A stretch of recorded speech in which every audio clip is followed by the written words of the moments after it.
Oke,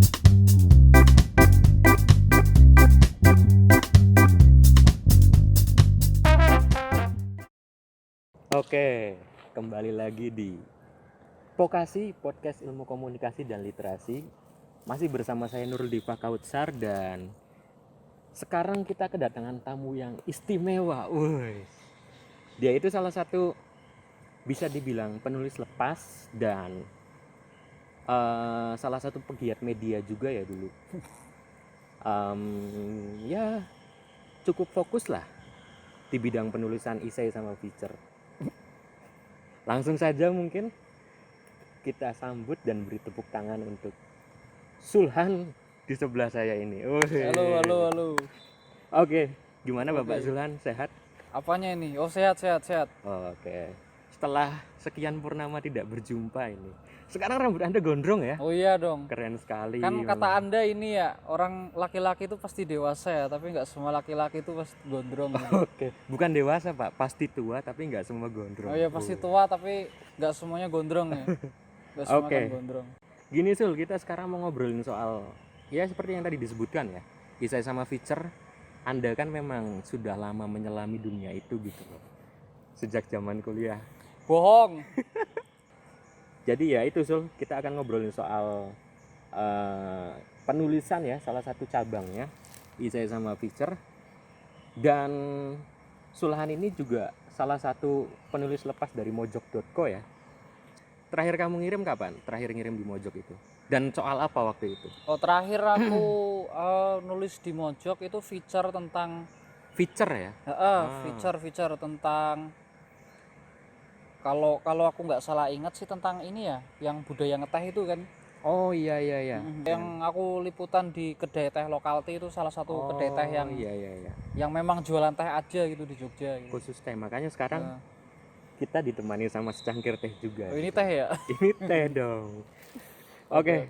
Ya maksudnya karena latar belakang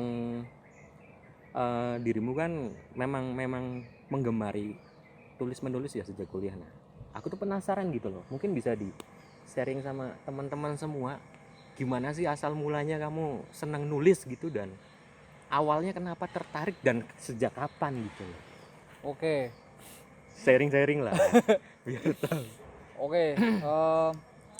Kalau ditanya sejak kapan atau kenapa kemudian senang nulis? Ya.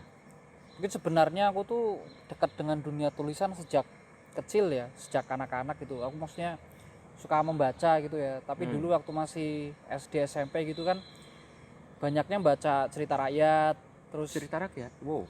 terus sama buku-buku yang aku lupa itu National Geographic atau enggak ya, tapi aku ada tuh buku yang tentang hewan-hewan gitu ya. Ada hiu gitu. Terus buku-buku tentang dinosaurus ya, pokoknya buku-buku tentang sains untuk anak-anak mungkin ya modelnya ya gitu.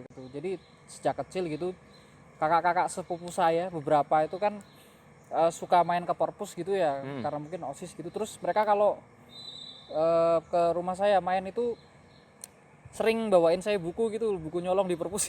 Terus dikembaliin nggak sama Anda? Enggak.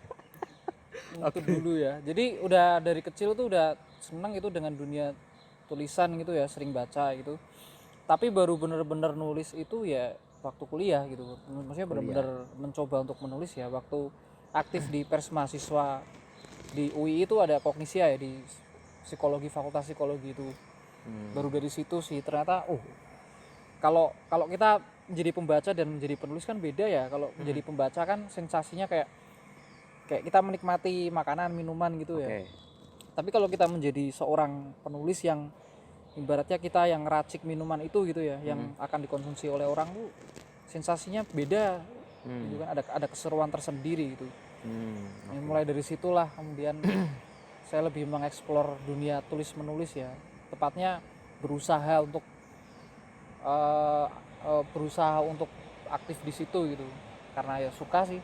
Asik kok. Berawal dari suka ya, dari membaca suka dan akhirnya terjun ke dunia tulis menulis. Nah cuman kan gini Sul, kan kita nggak mungkin toh dari pertama kali suka baca itu kita langsung nulis. Nah karya pertamamu dulu yang terbit di luar misalkan itu tulisan Yang kayak apa dan tentang apa? Oh iya. Pertama kali nulis dan itu kapan gitu? Di media selain kampus ya. Ya. Oke. Jadi aku mulai aktif nulis di media selain kampus itu setelah lulus kuliah. Kalau nggak salah waktu itu awal tahun 2019 gitu, dan aku ini Awal tahun 2019. 2019. Aku kan lulus akhir 2018 ya. Oke, iya. Terus nganggur berarti ya November ya, terus sempat nganggur kan. Nunggu wisuda ya. Terus ya udahlah Oke. nulis gitu. Oke. Waktu itu saya pertama kali yang terbit di media luar itu cerpen di detik.com waktu itu ya. Oh, yang hamster itu ya? Iya, waktu Oke. itu ceritanya Itu bagus itu tuh. ngambil cerita teman saya sendiri gitu ya, di kosan gitu ada temen kan, dia melihara hamster gitu. Buru itu nggak pernah pulang karena dia main game online terus kan. Kasihan juga hamsternya yang ngurusin saya. Gitu. Iya. Itu tulisan pertama saya yang terbit di luar ya, tentang cerpen gitu. Jadi cukup berkesan sih, karena di Persma kan saya lebih sering nulis liputan feature ya, berita entah itu hard news atau tadi feature itu, terus sama esai gitu. Cerpen tuh jarang lah. Itu baru lulus kuliah aja saya mulai Mulai memberanikan diri buat nulis cerpen ya. gitu. Ternyata keterusan gitu kan. Asik ternyata. Asik. Iya. Gitu. Nah, terus ini Zul. Terus bisa apa ya? Bisa dibilang mulai menyukai ke esai sama feature itu gimana ceritanya tuh? Kan awalnya kamu dari cerpen dulu ya, maksudnya dulu salah satu penggemar berat cerpen lah ya. Ya aku penggemar berat sastra mungkin ya, karena aku suka baca ini kan, novel kan. Anda tahu sendiri kan koleksi novel saya. Iya. Buku-buku saya tuh hampir semuanya novel ya, koleksi buku saya. Buku saya juga belum Anda kembalikan ya. Sama, buku saya juga belum Anda balikin ya. Jadi kita sama-sama impas ya. Betul. Itu gimana itu Zul? Bisa beralih ke esai sama feature itu? Sebenarnya kalau dibilang beralih nggak juga sih, Rul. Karena saya itu masih nulis cerpen juga gitu. Malah mungkin saya lebih banyak nulis cerpen daripada esai atau feature. Nah cuman memang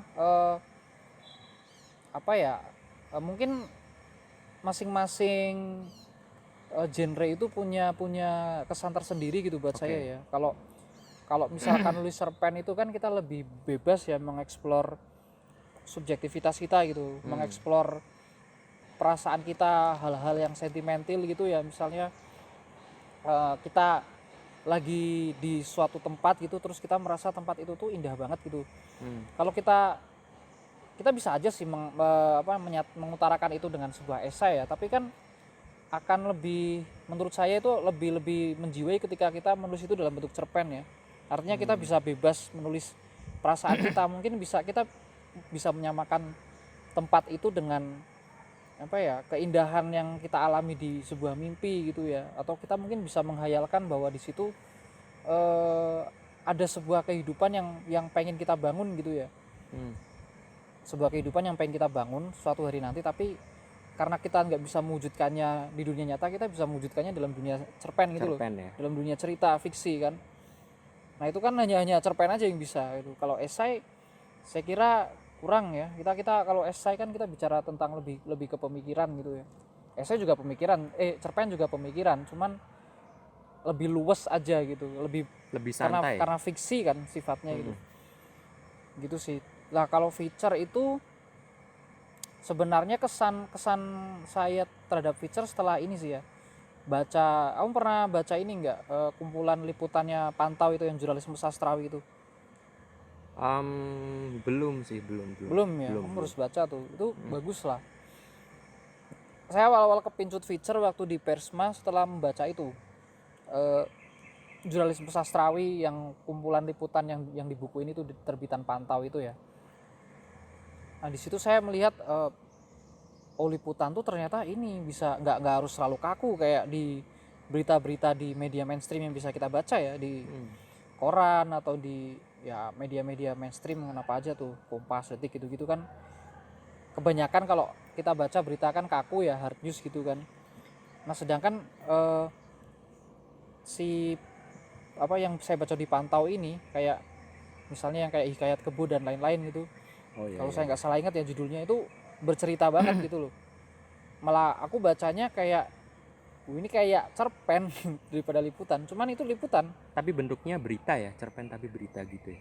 Itu Liputan. berita cuman ditulis dengan gaya yang sastrawi gitu. Nah ternyata setelah kemudian saya explore lebih jauh, saya kemudian ketemu dengan genre feature ini ya, berita feature ini, dan belajar dengan sejumlah kawan jurnalis di Jogja gitu ya tentang feature. Ada yang ngomong kalau feature itu nggak semendalam jurnalisme sastrawi. Oke. Cuman feature juga memakai prinsip-prinsip yang sama, kayak lebih deskriptif, terus penyampaiannya juga lebih sastrawi gitu ya, maksudnya bahasa-bahasanya deskriptif. Ketika kita memberitakan suatu kejadian itu nggak cuman kita langsung to the point 5W1H gitu, tapi kita juga merekam human interest-nya, kita juga melihat membangun atmosfer suasananya, kayak ya. gimana kita membangun cerita dalam cerpen atau novel gitu ya, gitu sih. Jadi masing-masing esai, cerpen atau feature punya tempat tersendiri lah di hati saya gitu Pak Nurul. Nah ini Sul, kadang kan khususnya ya saya juga awalnya kan cukup tertarik di feature karena tulisannya yang mengalir dan ngangkat isu yang berat tapi dengan bahasa yang ringan gitu. Nah mungkin teman-teman juga perlu tahu gimana caranya supaya kita bisa memulai menulis feature dengan gaya bahasa yang menarik, mungkin judul yang bikin kita wah ini kayaknya aku penasaran nih, oke langsung. Terus gimana caranya supaya kita bisa lanjut baca dan terkunci di pengantar sama isi tadi gitu, akhirnya kita melanjutkan baca. Nah itu gimana itu Sul? Itu kan perlu semacam trik ya. Nah itu gimana Sul menurutmu Sul? Kalau saya sih kalau kita bicara feature ya, artinya kan kita bicara tentang produk jurnalistik juga ya, karena itu feature tuh berita kan. Jadi yang pertama-tama yang pasti saya cari adalah news value-nya gitu, nilai beritanya gitu kan. Yang selalu jadi panduan adalah apakah kan hidup ini pasti ada masalah ya gitu. Dan semua berita itu berangkat dari masalah. Dari masalah ya. Cuman nggak semua masalah bisa diberitain. Ya kan. Ya. Nah masalah-masalah yang bisa diberitain itu seenggaknya ya mengacu ke news value tadi gitu. Apakah dia mengandung apa misalnya ya, katakanlah kita mau ngomongin orang nih gitu kan, kita harus lihat dia itu siapa gitu kan, misalnya ketokohannya gitu, misalnya nilai ketokohannya gitu sebagai berita gitu. Oh ternyata dia seorang misalnya mantan presiden gitu kan, pasti itu punya nilai ketokohan gitu. Atau kalaupun dia bukan sosok figur terkenal gitu, seenggaknya dia punya semacam kiprah gitu, punya pengaruh. kehidupan atau pengaruh ya dalam dengan orang banyak gitu dalam kehidupannya gitu, atau dia mungkin berkontribusi bikin suatu kemajuan gitu ya di daerahnya atau apalah gitu, pokoknya dia punya nilai ketokohan gitu dalam diri seseorang ini gitu kan. Itu misalnya ya. Atau bisa jadi kita ngomongin isu ini karena ini adalah isu yang timeless gitu ya, isu yang mengandung nilai kemanusiaan dan dia jangka panjang dan kayaknya nggak akan lekang oleh waktu gitu ya. Misalnya kita ngomongin kasus kekerasan HAM ya, atau pelanggaran HAM gitu, yang misalnya menimpa orang-orang 65 gitu ya, di tahun 65 gitu. Atau kita bicara tentang kasus Munir gitu kan, yang nggak pernah selesai sampai sekarang. Itu kan kasus-kasus yang nggak maksudnya lama ya jangka waktunya kan, dan ngomongin itu akan selalu punya nilai berita gitu. Itu misalnya Rul. Jadi pertama-tama lihat dulu nih, masalah ini tuh ada nilai beritanya nggak gitu. Iya kan? Sebelum nulis nih ya, jadi ada nilai beritanya dulu atau enggak gitu. Itu kalau untuk feature kan. Untuk feature. Kalau esai sih tergantung ya. Kalau esai misalnya, kalau kita ngomongin esai, teman-teman mau ngangkat apa gitu, terus mau menjadi esais yang gimana dulu nih kalau esai kan. Kalau teman-teman pengen jadi seorang esais yang misalnya generalis gitu ya, artinya dia mau nulis segala hal nih, mau nulis tentang pembangunan iya, mau nulis tentang sastra iya, nulis tentang filsafat iya gitu, itu berarti teman-teman akan jadi esais yang general, umum gitu ya. Jadi nulis apa aja lah gitu. Kalau mau spesifik itu teman-teman fokus, misalnya kayak Cak Nun mungkin fokus ke soal-soal masalah keagamaan gitu ya, tentang ketauhidan dan lain sebagainya gitu. Atau esai-esainya siapa ya yang fokus lagi ya selain Cak Nun ya? Ini Muhyiddin M. Dahlan ya, mungkin salah satunya. Aku jarang sih baca esainya, tapi kayaknya di Mojok sering sejarah gitu sering, ya. kebanyakan Sejarah gitu. Misalnya kayak gitu teman-teman.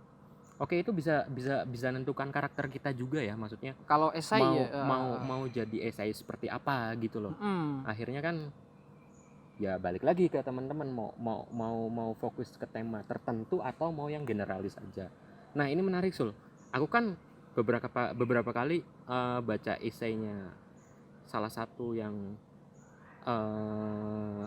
terkenal ya, Oki Madasari, kita ambil contoh. Nah, itu aku baca kebanyakan bahasanya juga luas gitu loh Sul, semacam sastrawi. Nah, kira-kira kita untuk menjadi esais yang handal perlu mendalami sastra atau enggak gitu loh. Menurut saya sih sebaiknya memang belajar sastra juga ya. Maksudnya nggak harus kita mendalami sastra yang gimana gitu ya.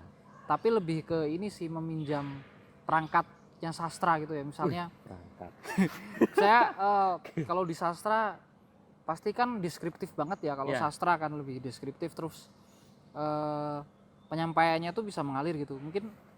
Mungkin lebih ke ini aja sih, nulisnya dengan gaya sastrawi gitu. Tapi bukan berarti kita kemudian harus mendalami sastra gitu loh. Tapi kita lebih banyak membaca sastra itu akan mendukung kita untuk menulis ya. Apapun itu, entah itu esai, entah itu feature, atau bahkan menulis hal yang kaku kayak penelitian ilmiah gitu ya, tesis dan lain sebagainya, itu menurut saya membantu sih. Bacaan sastra tuh membantu kita untuk pertama mungkin lebih peka terhadap bahasa ya. Karena kan nggak bisa dipungkiri penggunaan kata itu akan mempengaruhi apakah tulisan ini enak dibaca atau enggak gitu kan. Misalnya kata benar-benar atau betul-betul aja kan udah beda ya kekuatannya ya gitu kan. Mungkin ada beberapa orang yang mungkin merasa Nurul betul-betul mati itu narasinya ini contoh aja ya, itu narasinya akan lebih kuat daripada misalnya Nurul benar-benar meninggal gitu. Karena lebih halus kedengarannya ya gitu kan. Itu udah berbeda gitu ya, kan. kata mati kan penegasan gitu. Dan maksudnya kata-kata itu berirama gitu. Meskipun kita membacanya tuh nggak bersuara, tapi dalam hati itu tetap kita bisa merasakan ketukannya, dan itu kita akan bisa menguasainya dengan baik kalau kita tuh sering-sering baca sastra gitu. Menurut saya sih seperti itu ya, dari pengalaman saya gitu loh. Iya, oke. Bener berarti ya. Seenggaknya kita harus sadar sastra atau melek sastra dulu ya sebelum masuk ke feature sama esai ya. Ya, lebih tepatnya ke ya sering-sering kayak belajar untuk narasiin kayak sastra gitulah, tapi nggak harus mendalami sastra banget sih. Oke. Nah, kalau dari seorang Don Sulhan, dari seorang Sulhan sendiri, gimana caranya untuk mendapatkan ide-ide yang menarik? Kayak ya mungkin cara menggali ruang imajinermu itu gimana untuk menemukan karakter esaimu supaya lebih menarik dan menghasilkan ide-ide yang baru mungkin ya, itu gimana sih? Oke, pertama ya teman-teman ya, tips nih harus diperhatikan. Jangan percaya Nurul ya. Kayaknya Nurul memperlakukan saya kayak expert banget ya, padahal enggak ya. Loh, saya masih tulis lepas gitu ya, dan meskipun tulisan saya lumayan banyak di media, kadang-kadang ditolak juga sih. Pernah lah. Loh, expertnya seseorang itu teman-teman ya dilihat dari banyaknya tulisan di media gitu loh. Nah, ini salah satunya. Monggo Sul. Oke, tapi nggak apa-apa lah, saya sharing aja ya, siapa tahu teman-teman ada yang mengikuti jejaknya saudara Sulhan. Enggak lah, siapa tahu ada yang minat gitu. Minat atau mungkin bisa jadi referensi mungkin untuk gimana sih kita mencari ide gitu. Sebenarnya banyak ya cara kita mencari ide, apalagi zaman sekarang itu loh, kita bisa membaca dimanapun gitu sambil ngapain aja gitu kan. Sambil rebahan juga bisa ya. Sambil boker juga bisa. Oke. Ya kan. Ya pertama membaca lah pastinya ya. Membaca tuh wajib lah, kalau teman-teman pengen jadi penulis itu nggak mungkin nggak membaca gitu. Ya jangan baca timeline Instagram atau Twitter terus ya. Baca yang sesuai sama yang teman-teman Ya. pengen inilah. Misalnya teman-teman suka sama esai-esainya Gunawan Muhammad gitu, pengen nulis seperti itu ya harus sering-sering baca Gunawan Muhammad gitu, melihat gimana sih gayanya gitu kan. Atau pengen yang seperti Cak Nun gitu, lebih ke pemikiran yang kontemplatif gitu kan, melihat dirinya sendiri dengan misalnya sebagai bagian dari makhluk Tuhan gitu. Ya kan, ya harus sering-sering baca Cak Nun gitu. Nah terus apalagi tadi Rul? Lupa aku. Ya, maksudnya menggali idenya, menemukan ide Oh ya, supaya menemukan ide gitu. Terus kalau saya pribadi ya, saya lebih selain membaca gitu, ketemu orang sih, ketemu orang ya sering. ketemu orang. Iyalah. Bisa itu. Ngopi, Gimana? iya kayak kita gini kan ketemu orang gitu. Ya. Nanti tuh ada aja itu ide yang tiba-tiba tersirat gitu ya. Bisa jadi dari teman kita itu yang kita ajak ngobrol, atau tiba-tiba nemu aja gitu di tengah obrolan gitu. Tapi intinya jangan, ya oke lah menulis mungkin butuh kesunyian ya. Butuh menyendiri gitu, tapi ya jangan terlalu menyendiri juga gitu. Tapi kita harus tetap bersosialisasi gitu untuk bisa menemukan ide gitu. Ketemu orang, lihat keadaan sekitar gitu kan, jalan-jalan kemana gitu. Sama selain membaca sama ketemu orang apa ya, kalau saya baru dua itu ya, sama mungkin riset kecil-kecilan gitu, tapi itu tergantung tulisannya juga. Kalau memang membutuhkan data yang banyak gitu dan belum ada referensinya, ya berarti kita harus riset gitu, turun ke lapangan gitu. Nah, itu jadi apalagi di masa pandemi gini kan ya, lapangan kan nggak mesti kita terjun ke luar daerah kemana gitu nemuin orang. Dari internet, dari YouTube juga mungkin bisa data-data itu. Ya yang sekarang, penting kita bisa memetakannya supaya jadi esai yang terstruktur gitu ya, yang enak dibaca. Enak lah Pak, pokoknya Yang sekarang tuh kalau mau nyari referensi tuh, karena udah ada internet ya, udah ada Mbah Google yang serba tahu itu. Ya walaupun nggak semua data ada, tapi minimal kita pasti ada bisa lah nemu kayak titik pijakan gitu. Nah terlepas nanti kemudian data-data yang mungkin belum ada di Google yang harus kita cari itu, nanti kembali lagi ke gimana sih kita ngembanginnya gitu, dengan cara ya tadi ya terjun observasi, wawancara dan lain sebagainya gitu di lapangan ya, terlepas dari entah itu di dunia sekitar kita, di dunia nyata secara fisik atau secara virtual gitu.